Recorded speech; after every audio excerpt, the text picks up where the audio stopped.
Assalamu alaikum. Welcome to APN News. I'm Yasmin Sultana. Headlines of the news. Nearly 90,000 Rohingya flee Myanmar violence in 10 days. September 4, 2017. Now into the details.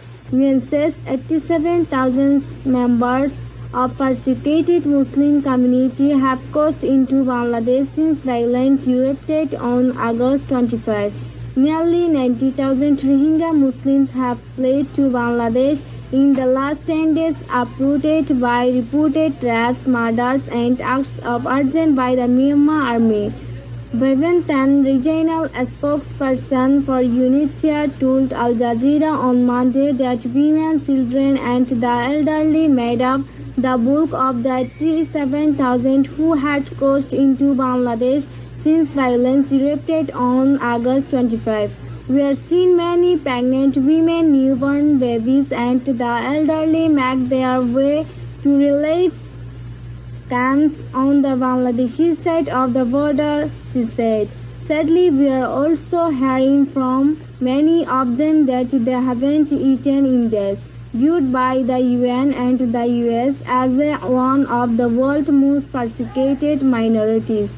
Thousands of Rohingya flee their homes every year in a desperate attempt to reach Bangladesh and other neighboring countries. The latest mass exodus comes after suspected Rohingya fighters attacked police posts and an army base in the western region of Rakhine. The Myanmar government has blamed the Arakan Rohingya Salvation Army (ARSA) for the violence, but fleeing Rohingya civilians accused the Myanmar army and carrying out a campaign of arson and killings and forcing them out of the country.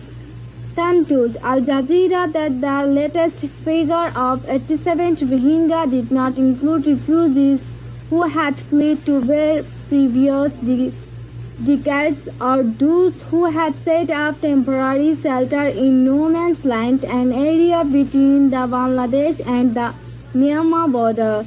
Since the 1970s, only 34,000 Rohingya have been registered with the UN in Bangladesh, 10 sites with estimates of unregistered refugees in the hundreds of thousands. As a non-signatory to the 1951 Refugee Convention, Bangladesh has refused to register the Rohingya as a refugee since the early 1990s, nor allowed them to lodge asylum claims. Rona Sanlin, a Rohingya activist and blogger based in Europe, said many of the refugees were struggling to accept they could ever return to their ancestral homeland. Using a network of activists on the ground to document the conflict, Sanluin told Al Jazeera that some refugees walked 7 or 8 days from Butidam to make it to Bangladesh, while those from Mandur had to walk for days. Up to 30,000 Rohingya refugees leaving Kutupalong and Neapara to government-run camps near Cox's Bazar, with tens of thousands more living in makeshift camps.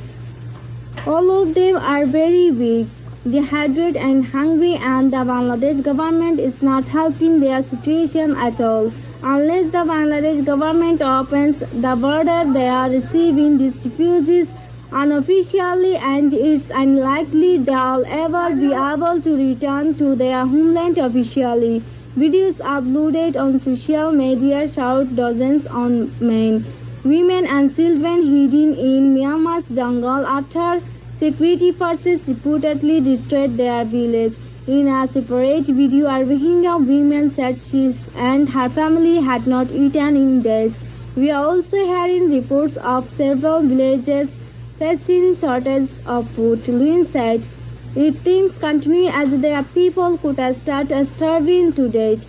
According to the latest estimate by UN aid workers in Bangladesh, nearly 150,000 Rohingya have sought refuge in the country since October. Rakhine is home to most of Myanmar's 1.1 million Rohingya who live largely in abject poverty and face widespread discrimination by the Buddhist majority. The Muslim Rohingya are widely labeled as illegal migrants from Bangladesh, despite having lived in the area for generations. They have been rendered stateless by the government, and the UN believes the army's crackdown have been rendered stateless by the government, and the UN believes the army's crackdown may amount to ethnic cleansing, a charge the government of Aung San Suu Kyi vehemently denies. Thank you for listening APN News.